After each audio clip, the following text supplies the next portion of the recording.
আমাদের সরকারের পানি সম্পদ মন্ত্রণালয়ের 3টি চ্যালেঞ্জ আছে।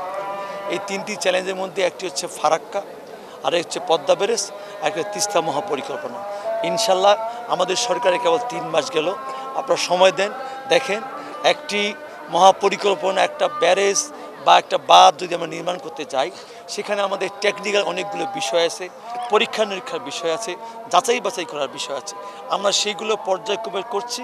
যেহেতু আগামী 11ই ডিসেম্বর আমাদের ফারাক্কা চুক্তি আমাদের সেখানে মেয়াদ শেষ হবে এবং সেই চুক্তিটা আমরা আবারও আমরা বাস্তবায়ন করতে চাই। আমরা সেটা আলোকেই আমরা বিভিন্নভাবে কথাবার্তা বলছি, আলাপ আলোচনা করছি, সেইভাবে সেটা বাস্তবায়ন করার জন্য।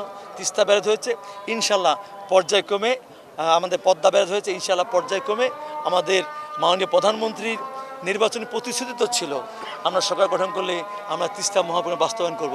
একটু ধৈর্য ধরুন, অপেক্ষা করুন, ইনশাল্লাহ এটাও হবে। আমাদের শিশুদেরকে আমাদের আজকে জীবনযাত্রায় অনেকগুলো বিষয় চলে আসছে যেগুলো শিশুদেরকে বিপদগামী করছে।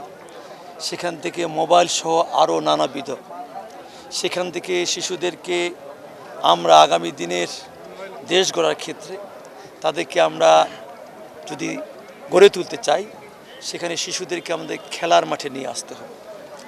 একমাত্র ক্রিয়াই পারে একটু শিশুকে তার বাজে চিন্তা, তার বাজে পরিকল্পনা থেকে একটি সুস্থ ধারার দিকে নিয়ে আসার জন্য। আমরা আমাদের সন্তানকে এইভাবে পারদর্শী করে তুলব, ট্রেনিং দেবো এবং তাদের মধ্য দিয়ে আমরা আগামী দিনের যে সম্ভাবনা, সেই সম্ভাবনাকে আমরা বিকশিত করব এবং বাংলাদেশের সুনাম আমরা পৃথিবীতে ছড়িয়ে দেব।